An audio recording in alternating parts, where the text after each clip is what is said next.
We're now joined by our good friend and colleague, Bob Feinberg, Vice President, General Counsel, and Secretary, WNET, and founder and chairman, Montclair Film Festival. How are we doing, Bob? Doing great, Steve. Thanks. I like your studio. That would be the living room, yeah. Yeah, let me ask you something. We're taping on the 22nd of October. You know our production. We put the date there. We let everyone know. How challenging for you to be juggling everything you're juggling at WNET, the film festival? Oh, yeah, family as well. How challenging for you? I need to ask that to all of our friends.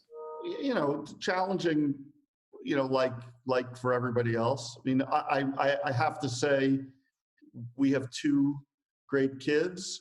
One just graduated from college. One is a junior at Northwestern. You know, my heart goes out to those people who have kids at home dealing with school and stuff. So as compared to that, I can't complain. Yeah. So we're doing this on the 22nd. Let's talk film festival. October 16th to the 25th, 10 days film festival. It'll be seen after that. We'll plan for next year, talk about next year. Describe this year's film festival activities, remote, digital, virtual. Describe them and also the response to it. Go ahead, Bob. So really, to describe the festival, you need to go back and remember that this is the ninth annual festival, and for the last 8 years, the festival has been the first 10 days of May. So back in March, remember back in March, seems like a couple years ago, we were watching what was going on, and we made what was at the time a very difficult decision to postpone the festival. Of course, now it's, you know, it goes without saying. So we postponed the festival without date, and we followed what was going on, the CDC, New Jersey Department of Health, and ultimately decided that we could do the festival safely in October, as you said, from the 16th to the 25th. But we would have to do it differently. So instead of 8 or 9 different movie theater venues in and around Montclair, we pivoted to a festival that is largely online, but that also includes about 14 drive-in movies. So every night of the festival, there are 2 movies in a great lot over by South Mountain Reservation that Essex County. It's a great spot. Great spot. Yeah, beautiful spot. We've got a 52-foot screen, 4K projection, space for 100 cars, all COVID compliant. And every night we've been doing 2 films there, and then about 100 or more features, documentaries, and shorts available through our virtual cinema. You can buy a ticket to one movie. You can buy a virtual pass to watch every movie if you want. And then we've got conversations sprinkled in there. So that's what it looks like this year. And by the way, the website for the Montclair Film Festival is up while Bob Feinberg's talking, so people can find out more on the website, right, Bob? Absolutely, montclairfilm.org, very easy. Yeah, so let's do this. You and I talk fundraising a lot. Not only do we raise money for public broadcasting for our not-for-profit production company that works very closely with WNET and NJTV, but Bob's also, and his colleagues, raising money film festival. Raising money for not-for-profits, particularly the film festival, in these times, describe it. You know, very challenging. We spent a number of months, March, April, May, really tamping down any fundraising because we were in the midst of the first wave.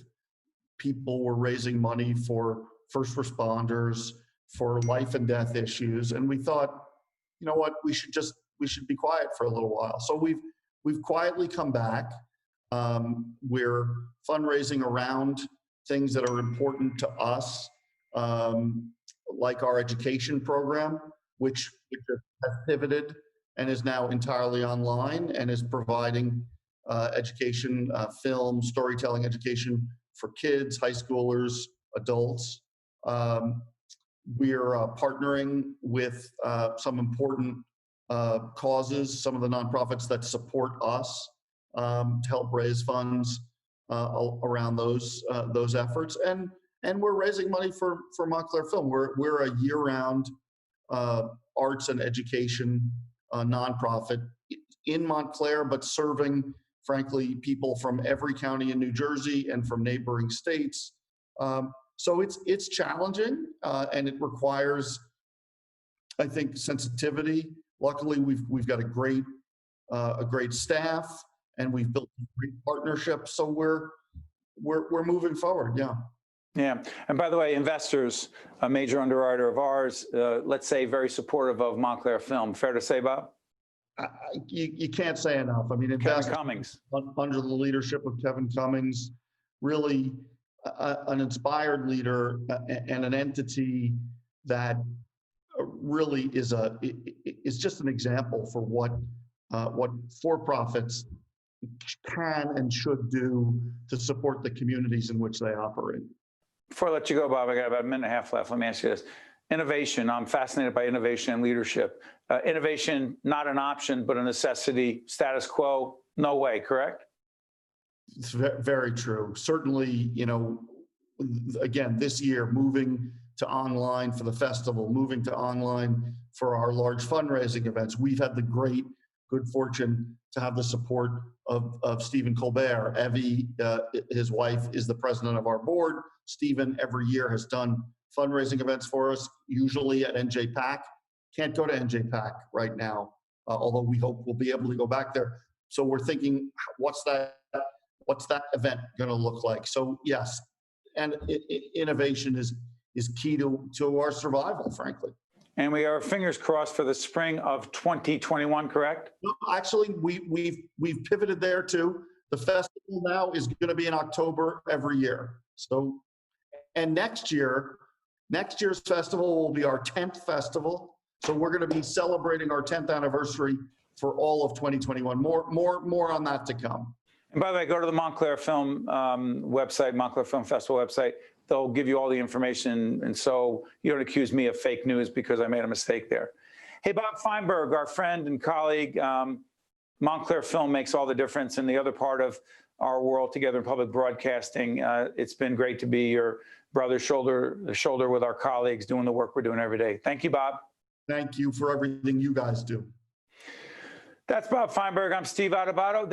It says in the Zoom to black. That means we're done. Okay, that's it. I can read the cues. We'll see you next time. Thanks, Bob. One-on-One with Steve Adubato has been a production of the Caucus Educational Corporation. Funding has been provided by Investors Bank, Hackensack Meridian Health, Horizon Blue Cross Blue Shield of New Jersey, MD Advantage Insurance Company, the Russell Berry Foundation, Johnson & Johnson, ADP, the New Jersey Economic Development Authority, and by NJ Best. Promotional support provided by NorthJersey.com and Local IQ, part of the USA Today network, and by NJ On Air. I'm Tim Sullivan, CEO of the New Jersey Economic Development Authority. Since joining the NJEDA, I've been struck by the incredible assets and resources that New Jersey has to offer. The NJEDA is working every day to grow New Jersey's economy in a way that maximizes the values of those assets to benefit every single New Jersey resident. This includes more support for small businesses and a focus on reclaiming New Jersey's position as a leader in the innovation economy. Visit njeda.com to learn more about how NJEDA is building a stronger and fairer New Jersey economy.